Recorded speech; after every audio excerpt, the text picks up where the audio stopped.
The trainaux was built just like a sled, and it you had you put your mules with the what you call that? A palonnier, Mom.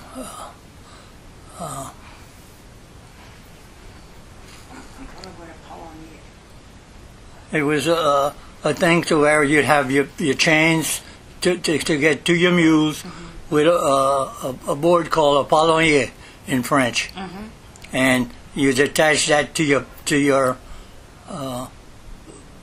trainaux, and on your trainaux you'd usually carry, going into the field, your plows, or your disc that you had to use, and when you get to your patch of land that you had to use with your two mules, you park the trainaux on the headland, and you take whatever instrument you had to use that day, which was used to carry your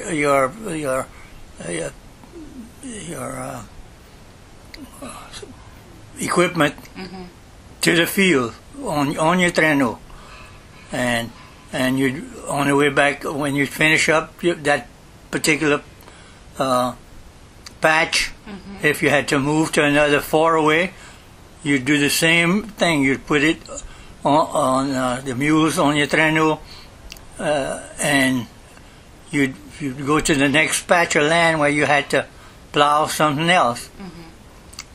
And then at night, you'd use your trainaux to get back home, and sometimes you'd ride it, sometimes you'd walk around on the side of it. And by the time you'd get back home at night, the mules, you had to take all the harnesses off the mules, and the plow had to be cleaned before you'd put it aside, and the mules had to be fed before you'd get in the house. They had to be fed first, and their water had to be in that trough before you could do anything else to get to the house. And then you'd go milk your cow, and then you can go back into the house. But the wife would be all doing everything else until you get there. In other words, she'd do everything around the house. And but your trainaux was a must on a farm.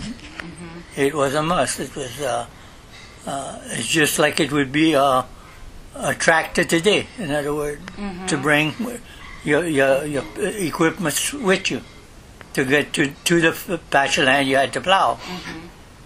And like I said, it was a must. You had to have a trainaux to bring your merchandise to the patch of land you wanted to plow. And that's about it. That's good. Thank you.